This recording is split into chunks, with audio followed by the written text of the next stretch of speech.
The restaurant was quieter than I expected for a Friday night. A faint hum of conversations drifted between the clink of cutlery and the soft jazz spilling from overhead speakers. My tie felt too tight, my palms damp against the linen napkin I kept folding and unfolding. The waiter had already passed my table 3 times, offering water with a polite smile that only deepened the silence at my side. I told myself it was fine. People cancel all the time. Blind dates are unreliable after all. But sitting there alone in a corner booth I hadn't chosen, something inside me began to unravel. My daughter had begged me to try again, to meet someone, to stop hiding behind the walls of work and fatherhood. And so here I was, single dad, CEO of a company that never slept, waiting in a place that felt foreign, holding on to the hope of a conversation that might never happen. Just when I was ready to stand and leave, a voice touched my shoulder like a whisper. "You're the only one who showed up," she said softly. And in that moment, I froze. My name rarely appears without a title attached to it. CEO, founder, strategist. The kind of labels that sound impressive in annual reports, but mean little in the quiet hours when no one is around. People assume that a man who builds companies must have mastered the art of building a life. They never see the hollow spaces like the cold side of a bed that hasn't been touched in years, or the way laughter fades too quickly when my daughter leaves for school and I'm left with silence thick enough to drown in. I live in a high-rise apartment overlooking the city. From my office on the 40th floor, the skyline gleams like a promise of permanence.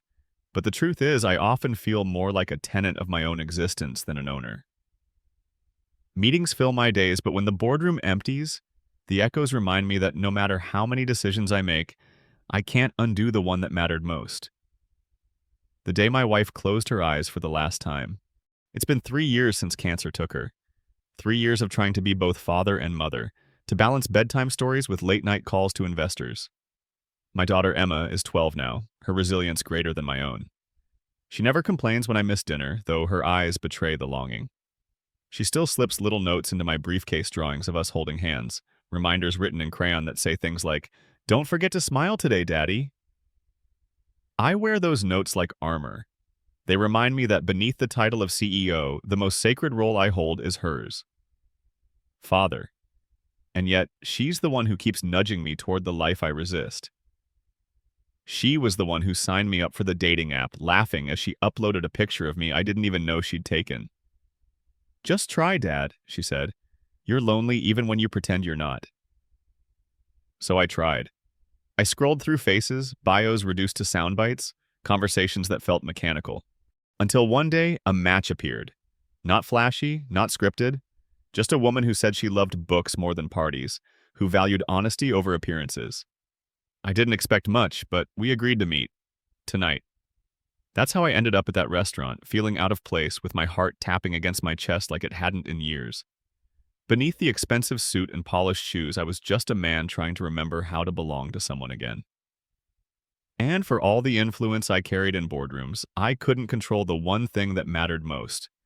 Whether she would show up and whether I'd be brave enough to stay if she did. She arrived later than expected, her steps hesitant, as though she had considered turning back more than once before walking through the door. I noticed her right away, not because she commanded the room, but because she seemed to want nothing more than to disappear into it. A coat too big for her frame slipped off one shoulder, and her hair, slightly damp from the evening drizzle, framed a face that carried both weariness and something achingly gentle. When our eyes met, she paused, almost as startled as I was. Then she walked over, her voice barely carrying across the table. "You're the only one who showed up." The words weren't casual, not the kind meant for small talk. They carried a weight like she had been holding them in all day, maybe all her life. I managed to smile, though my throat tightened. I wasn't sure anyone would. She slid into the seat across from me, clutching the menu as if it were a shield. For a long moment, neither of us spoke. The silence wasn't uncomfortable exactly. It was fragile, like a thread that could snap if either of us pulled too hard. Finally, she set the menu down and said, "I almost didn't come." But then I thought, if no one else shows up, maybe that means I should. It wasn't the kind of line you expect on a blind date. It wasn't polished or rehearsed. It was honest. And honesty has a way of undoing defenses you thought were impenetrable. We ordered something simple pasta for her, steak for me. The conversation began awkwardly, with the predictable exchange of where we worked and what we liked to do. But soon, something shifted. She told me about her love for bookstores, how she could lose hours wandering between aisles, thumbing through pages of novels no one else seemed to read.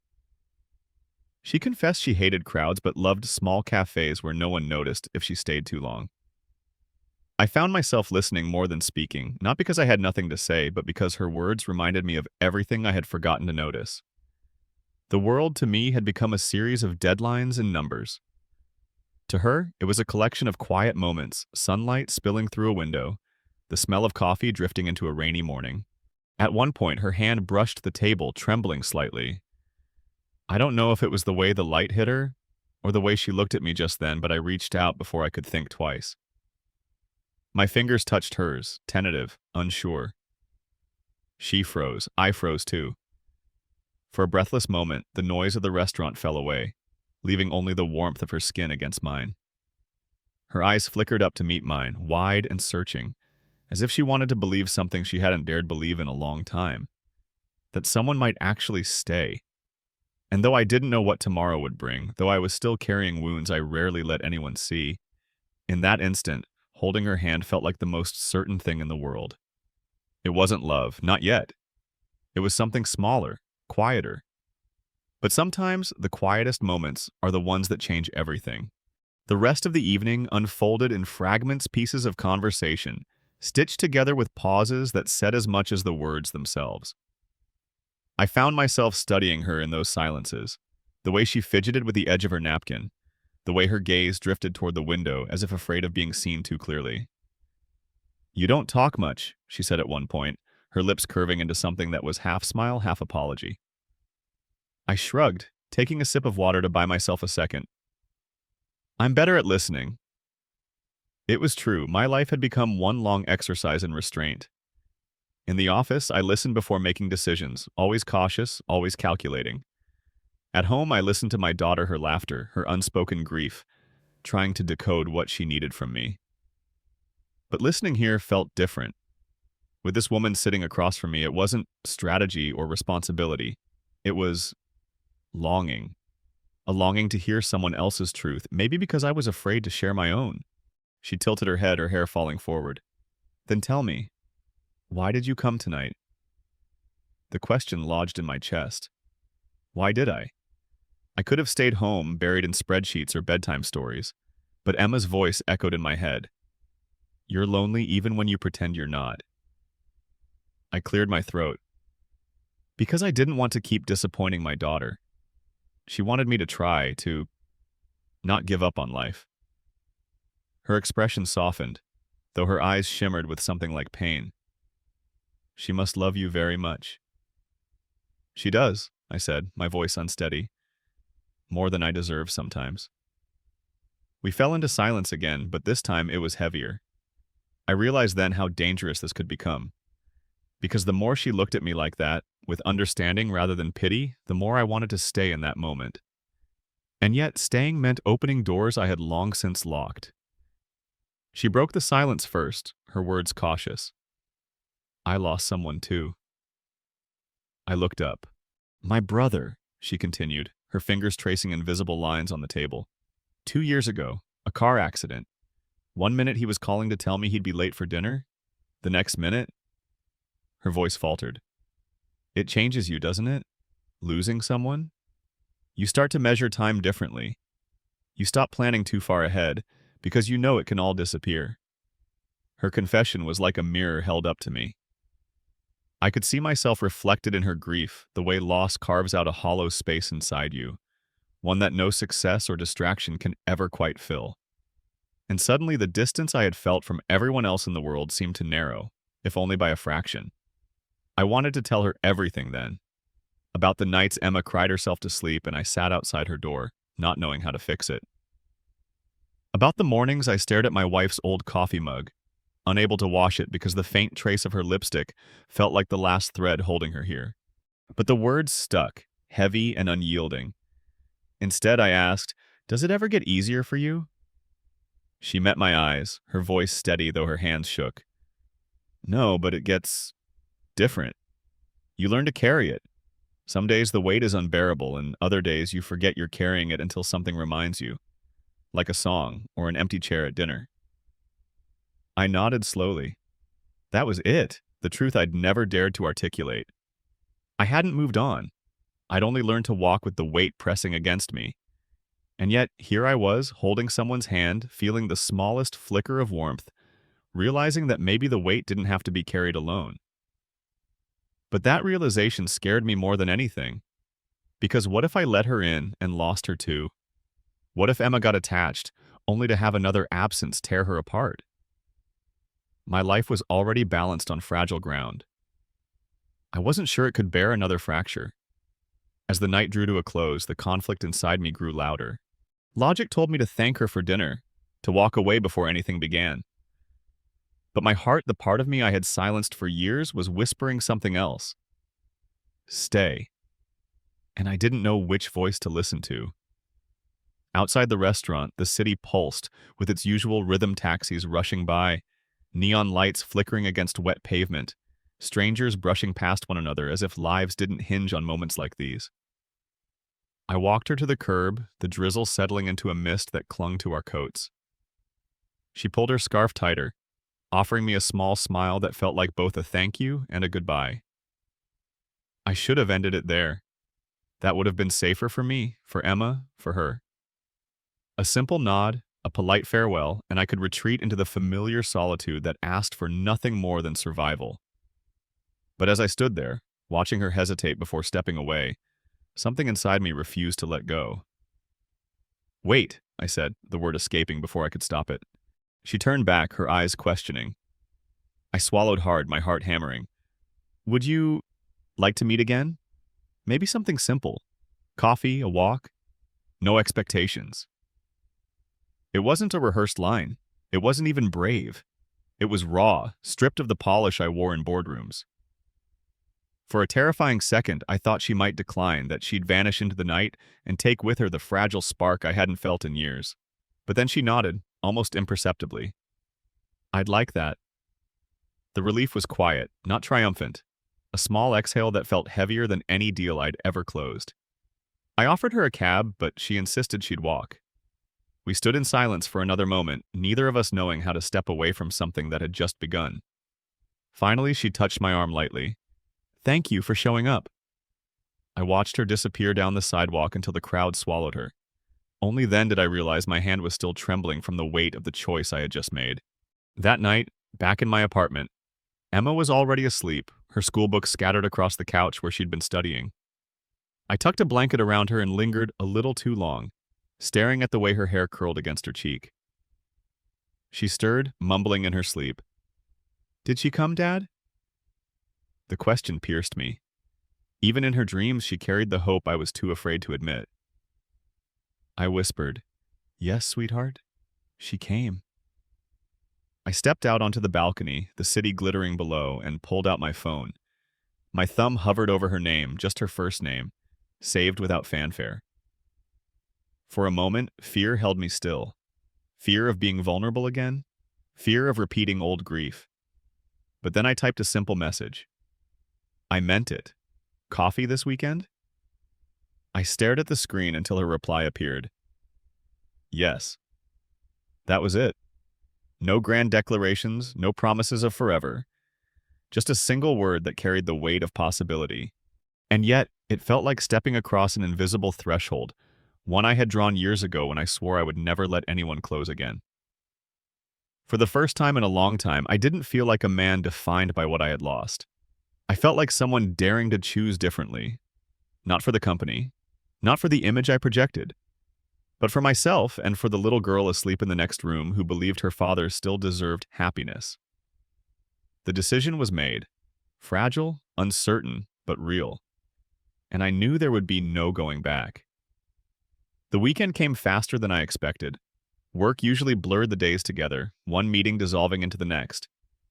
But this time I found myself counting them carefully, measuring time not by quarterly reports, but by the distance to Saturday morning. It had been years since I'd anticipated something so simple, a cup of coffee with someone who might understand silence as well as conversation. I woke early that day, long before Emma stirred. The apartment was still, filled with the faint hum of the city waking outside the windows.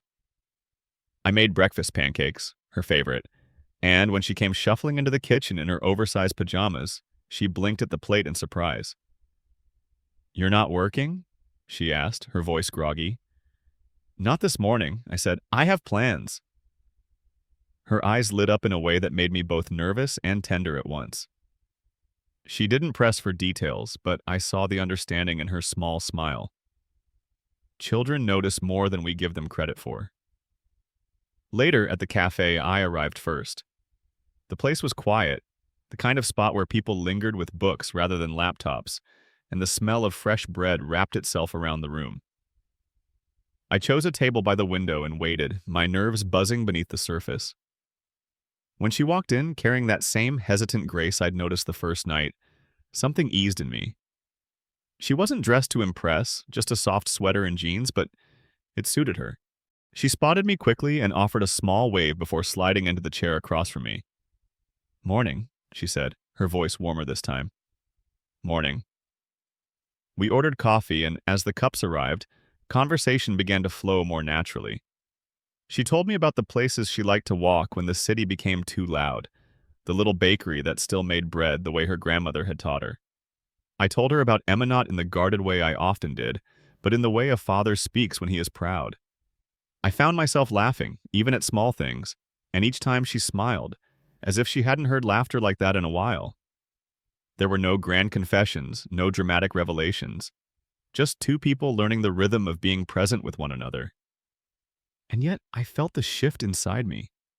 Where once the weight of loss pressed against every moment, now there was space small, but growing for something else. Later, after we parted, I returned home to find Emma waiting at the table, her homework spread out but untouched. She looked up with that same mischievous grin she used to have when she was younger. "So, was it nice?" I sat down beside her, slipping one of her pencils from the pile.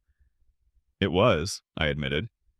She leaned her head against my arm, satisfied with the answer. "Good. You deserve it, Dad." The words hit me harder than I expected. For years, I had carried the belief that happiness was something forfeited, something I no longer had the right to claim.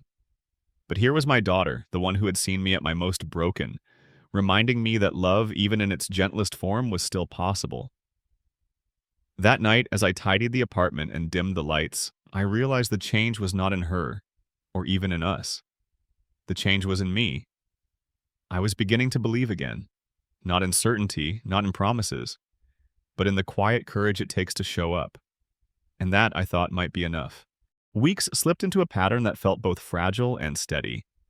We met in small ways: coffee on Saturday mornings, a walk through the park on a Sunday afternoon, sometimes a quiet dinner after work when Emma was with a friend. There were no declarations, no promises carved into stone. Just presence. Just the act of showing up again and again. One evening, after a particularly long day, I found myself standing at the kitchen sink, rinsing dishes while Emma hummed to herself in the living room. The window above the sink framed the city lights, blurred by a thin veil of fog. I thought about the first night, the empty chair across from me, the words she whispered, the way my hand had frozen when it found hers. "You're the only one who showed up." I understood now what she had meant. It wasn't about the date or the restaurant, it was about life. About the courage it takes to keep stepping into rooms where loss threatens to silence you. About the quiet triumph of choosing connection over retreat. When I joined Emma on the couch, she curled against me, handing me one of her notebooks filled with doodles and half-written poems. "I think Mom would be happy," she said softly, almost as if confessing. I tightened my arm around her, blinking against the ache in my chest. "I think she would too." The room grew quiet, the kind of quiet that feels like a blanket rather than an absence. And in that stillness, I realized that the weight of loss would never vanish, but it no longer defined me. Sometimes all it takes to begin again is a hand reaching across the table and the decision not to let go. Have you ever found yourself sitting at a table wondering if anyone would show up for you? Sometimes life feels like a series of empty chairs, until one moment, one hand, reminds us we are not as alone as we think. If this story touched something in you, I'd love to hear your thoughts. Share a memory, a feeling, or even just a word in the comments. Maybe someone out there is waiting to read exactly what you have to say. And if you've ever carried a weight that felt too heavy, remember, you don't have to carry it alone. Follow this channel for more stories like this one, and let's keep showing up for each other.